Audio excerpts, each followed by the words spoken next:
Assalamualaikum warahmatullahi wabarakatuh. Kami dari kelompok 11 akan mempresentasikan materi akuntansi investasi.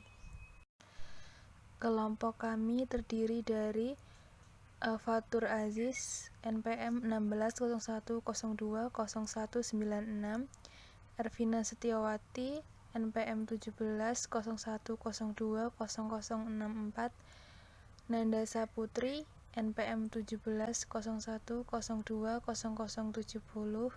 dan Lutfi Rohmaniah, NPM 1701020081.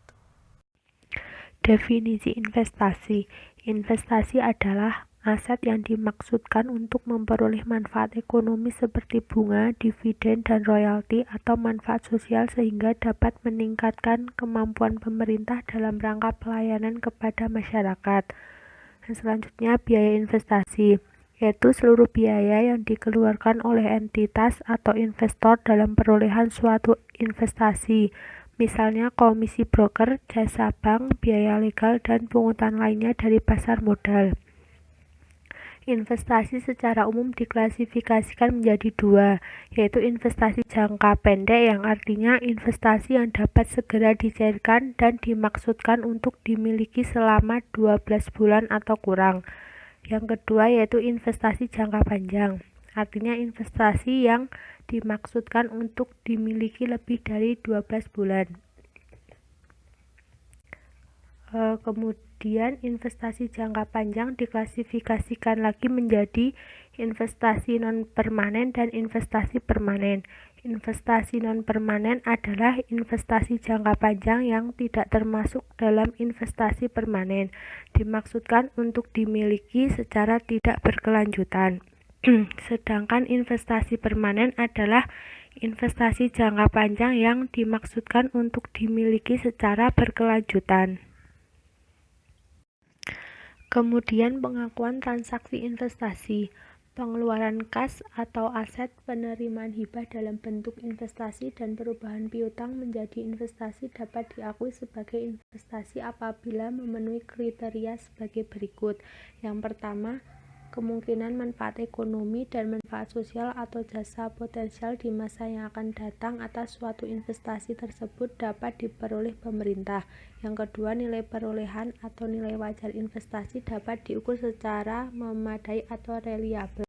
Pengukuran investasi. Investasi dapat diukur dengan 4 pendekatan, yaitu yang pertama nilai historis adalah jumlah kas atau ekuivalen setara kas yang dibayarkan atau dikeluarkan atau nilai wajar berdasarkan pertimbangan tertentu untuk mendapatkan suatu aset investasi pada saat perolehannya. Yang kedua, nilai nominal adalah nilai yang tertera dalam surat berharga seperti nilai yang tertera dalam lembar saham dan obligasi. Yang ketiga, nilai pasar adalah jumlah yang dapat diperoleh dari penjualan suatu investasi dalam pasar yang aktif antara pihak-pihak yang independen. Yang keempat, nilai wajar, yaitu nilai tukar aset atau penyelesaian kewajiban antar pihak yang memahami dan berkeinginan untuk melakukan transaksi wajar. Pencatatan akuntansi investasi. Terdapat dua jenis metode umum yang digunakan dalam mencatat akuntansi investasi, yaitu metode biaya dan metode ekuitas. Metode biaya adalah suatu metode akuntansi yang mencatat nilai investasi berdasarkan harga perolehan. Metode ekuitas adalah suatu metode akuntansi yang mencatat nilai investasi awal berdasarkan harga perolehan. Nilai investasi tersebut kemudian disesuaikan dengan perubahan bagian investor atas kekayaan bersih atau ekuitas dari badan usaha penerima investasi yang terjadi sesudah perolehan awal investasi. Penentuan pendekatan mana yang digunakan dalam pencatatan akuntansi investasi bergantung pada metode pencatatan yang digunakan. Adapun metode pencatatan yang digunakan tergantung pada besaran persentase, kepemilikan investasi, dan atau signifikansi pengendalian investor atas investasi. Kepemilikan dinilai signifikan jika menguasai aset perusahaan lebih dari 20%. Sebaliknya, kepemilikan dinilai tidak signifikan jika penggunaan aset suatu perusahaan kurang dari 20%. Perbedaan konsekuensi dari Pemda yang memiliki kepemilikan signifikan dan tidak signifikan terkait hal saat pengumuman laba investasi, saat pengumuman dividen, dan saat pembayaran dividen yang dilakukan oleh investasi kepada Pemda selaku investor. Contoh kasus di halaman 321. Yang pertama, Pemda ABC membeli saham PT XYZ senilai 15.000 sebanyak 10.000 lembar untuk tujuan investasi jangka panjang. Kedua, PT XYZ mengumumkan perolehan laba bersih per lembar saham senilai 200 juta rupiah pada tahun ini. Nomor 3, PT XYZ mengumumkan akan membagi 50% dari laba per lembar saham kepada para investor. Yang keempat, PT XYZ membayarkan dividen berupa uang kas kepada para investor senilai Rp2.000 per lembar saham. Jika pada kasus ini kepemilikan investasi Pemda kurang dari 20% tidak signifikan, maka yang digunakan adalah metode biaya. Jurnal untuk transaksi nomor 1, pembelian investasi jangka panjang. Untuk jurnal operasional, laporan operasionalnya, investasi jangka panjang pada BUMD PT XYZ di sebelah debit sebesar Rp150 juta, sedangkan kas daerah di sebelah kredit sebesar Rp150 juta. Perhitungannya itu dari 15.000 dikali 10.000 lembar saham. Untuk laporan realisasi anggaran, jurnalnya pengeluaran pembiayaan sebesar 150 juta di sebelah debit dan estimasi perubahan SAL sebelah kredit sebesar 150 juta. Jurnal untuk transaksi nomor 2, pengumuman laba oleh investasi. Untuk laporan laba operasional maupun laporan realisasi anggaran, tidak ada jurnal karena menggunakan metode biaya. Jurnal yang ketiga, pengumuman pembayaran dividen oleh investasi. Untuk laporan operasional, jurnalnya piutang pendapatan dividen sebesar 20 juta di sebelah debit dan pendapatan dividen LO sebelah kredit 20 juta. Untuk laporan realisasi anggarannya tidak ada jurnal karena bukan transaksi yang berhubungan dengan anggaran. Jurnal untuk transaksi nomor 4, pembayaran dividen oleh investasi. Untuk laporan operasional, jurnalnya kas daerah di sebelah debit sebesar 20 juta rupiah dan piutang pendapatan dividen di sebelah kredit sebesar 20 juta rupiah. Perhitungannya itu dari Rp2.000 dikali 10.000 lembar saham. Untuk laporan realisasi anggaran, jurnalnya estimasi perubahan SAL sebesar 20 juta rupiah di sebelah debit dan pendapatan dividen LRA di sebelah kredit 20 juta rupiah. Jika pada kasus ini kepemilikan investasi Pemda 50%, lebih dari 20% dan signifikan, maka yang digunakan oleh metode ekuitas. Jurnal untuk transaksi nomor 1, pembelian investasi jangka panjang. Untuk laporan operasionalnya, jurnalnya investasi jangka panjang pada BUMD PT XYZ sebesar 150 juta di sebelah debit dan kas daerah di sebelah kredit sebesar 150 juta. Untuk laporan realisasi anggaran, jurnalnya pengeluaran pembiayaan sebesar 150 juta di sebelah debit dan estimasi perubahan SAL 150 juta di sebelah kredit. Di sini saya melanjutkan penjelasan dari Mbak Nanda untuk jurnal transaksi nomor 2, pengumuman laba oleh investor. Jurnal laporan operasional. Investasi jangka panjang di sebelah debit, estimasi dana di sebelah kredit sebesar 100 juta. Kemudian untuk laporan realisasi anggaran tidak ada jurnal karena tidak termasuk transaksi yang berhubungan dengan anggaran. Kemudian jurnal untuk transaksi nomor 3 yaitu pengumuman pembayaran dividen oleh Investe. Untuk jurnal laporan operasional, ekuitas dana di sebelah debit, investasi jangka panjang di sebelah kredit sebesar 50 juta, kemudian piutang pendapatan dividen di sebelah debit, pendapatan dividen laporan operasional di sebelah kredit sebesar 50 juta. Untuk perhitungannya yaitu laba investor dikalikan porsi laba yang dibagi sebagai dividen dikalikan persentasi kepemilikan saham, yaitu sebesar 200 juta dikalikan 50% menjadi 100 juta, kemudian dikalikan 50% lagi menjadi 50 juta. Untuk jurnal laporan realisasi anggaran tidak ada karena tidak termasuk transaksi yang berhubungan dengan anggaran. Selanjutnya, jurnal untuk transaksi nomor 4, yaitu pembayaran dividen oleh Investe.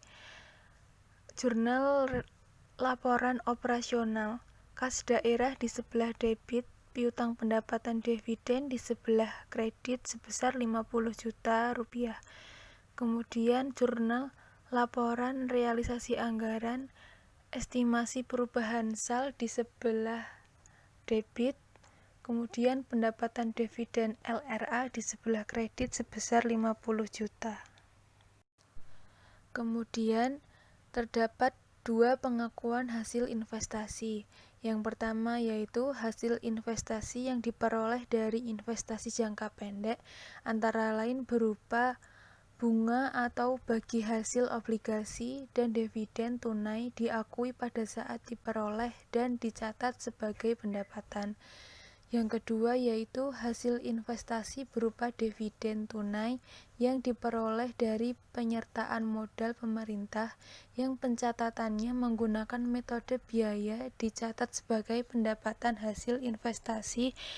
Lalu jika menggunakan metode ekuitas, bagian laba berupa dividen tunai yang diperoleh oleh pemerintah dicatat sebagai pendapatan hasil investasi dan mengurangi nilai investasi pemerintah.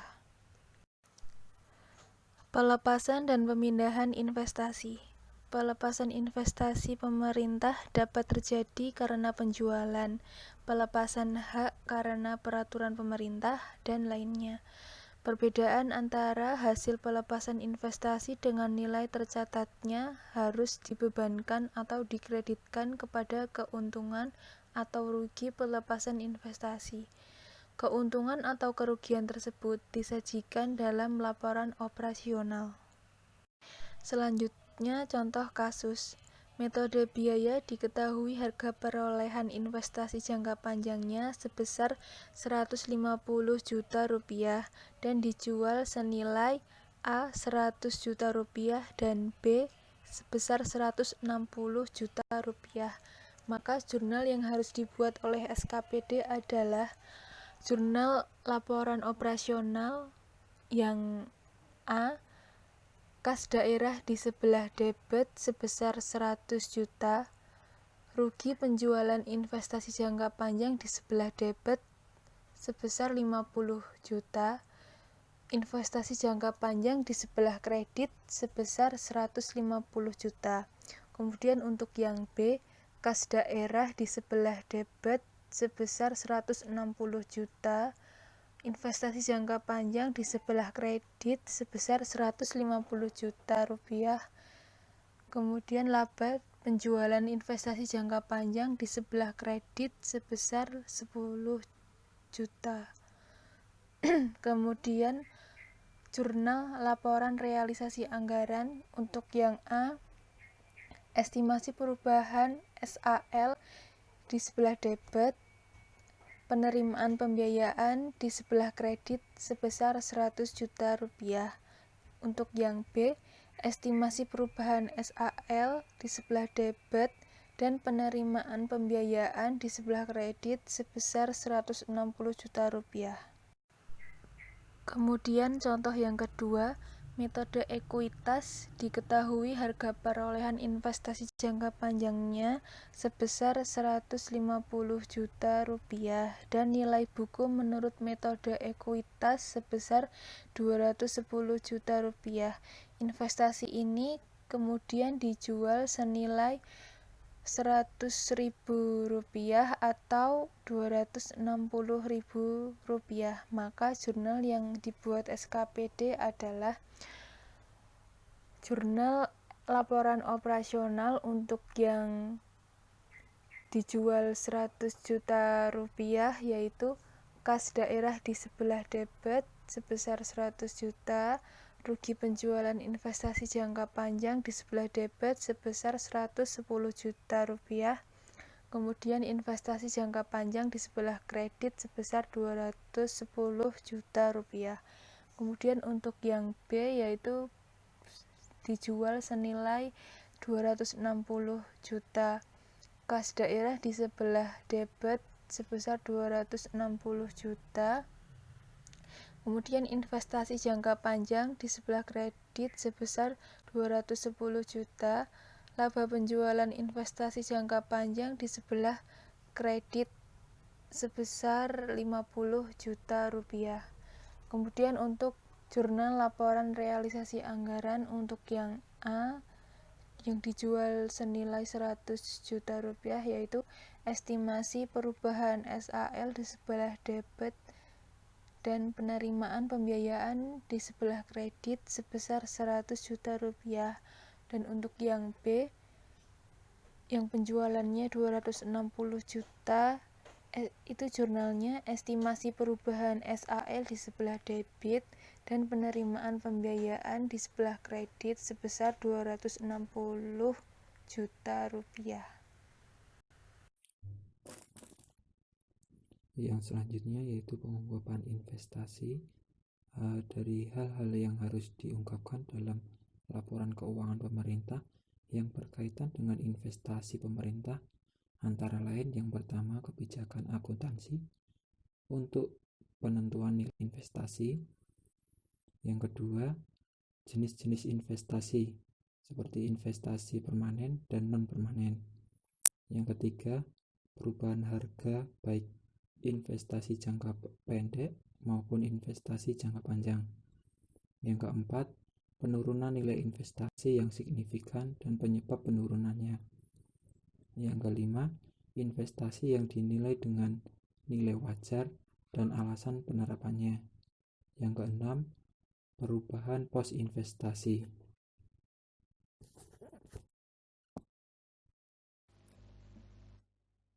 Contoh pengungkapan investasi yang dilaporkan keuangan Pemda. Investasi jangka panjang. Rekening ini menggambarkan nilai atas investasi jangka panjang yang dilakukan pemerintah daerah Kabupaten Cilacap per 31 Desember 2012 dan 2011 merupakan saldo investasi permanen.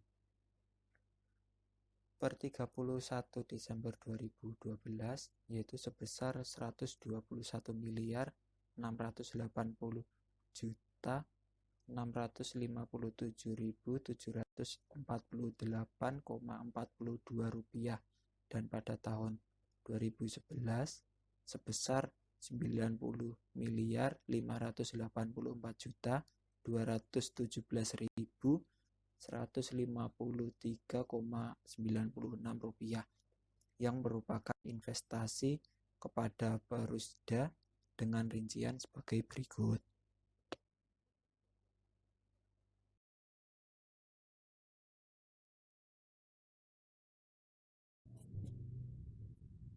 Mulai tahun 2010 pemerintah Kabupaten Cilacap menggunakan metode ekuitas untuk kepemilikan lebih dari 20% sesuai dengan kebijakan akuntansi dan SAP. Penambahan dari investasi permanen tersebut sampai dengan tanggal 31 Desember 2012. Di dalam tabel ini penambahan itu didapat dari pernyataan modal berdasarkan metode ekuitas tahun 2012 dikurangi dengan pernyataan modal berdasarkan harga perolehan tahun 2011.